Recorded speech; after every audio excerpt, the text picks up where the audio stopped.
Diabetes mellitus merupakan penyakit yang ditandai dengan tingginya kadar gula darah.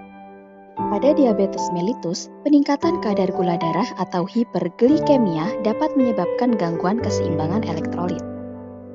Gangguan elektrolit dapat terjadi pada natrium, kalium, dan kalsium. Gangguan elektrolit dapat meningkatkan risiko komplikasi pada pasien diabetes.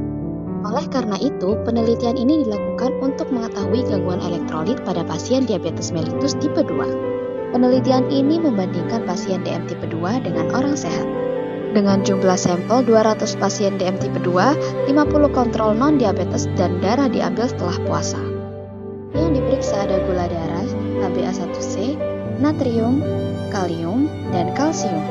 Pasien dibagi berdasarkan kadar gula darah dan kadar HbA1c. Data dianalisis menggunakan SPSS dengan uji statistik chi-square dan t-test. Hasil penelitian ini menunjukkan hampir seluruh pasien diabetes mengalami hipernatremia atau peningkatan natrium darah. Sebagian pasien juga mengalami hiperkalemia akibat gangguan metabolisme dan fungsi ginjal.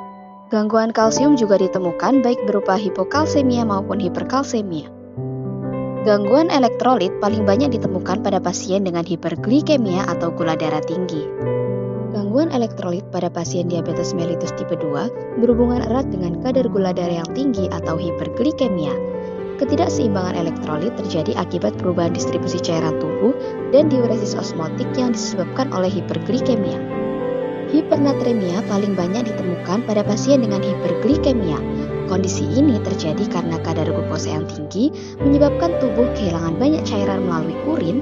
Ketika kehilangan cairan tidak tergantikan, kadar natrium dalam darah meningkat. Hipernatremia dapat menyebabkan dehidrasi sel, terutama pada sistem saraf pusat, serta mengganggu metabolisme hormon dan insulin. Gangguan kadar kalium juga ditemukan pada pasien diabetes. Kadar kalium yang tinggi dapat disebabkan oleh gangguan fungsi ginjal, perpindahan kalium dari dalam sel keluar sel, dan gangguan pompa natrium kalium.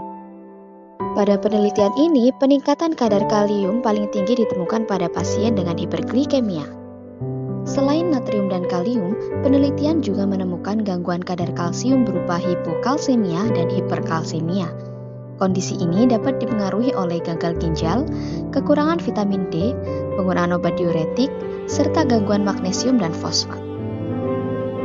Sebagian besar pasien memiliki kondisi ekonomi yang rendah, sehingga diagnosis dan pengobatan diabetes kemungkinan terlambat dilakukan. Hal ini dapat meningkatkan risiko komplikasi dan gangguan elektrolit. Secara keseluruhan, penelitian ini menunjukkan bahwa kadar gula darah yang tidak terkontrol sangat berpengaruh terhadap terjadinya gangguan elektrolit pada pasien diabetes mellitus tipe 2.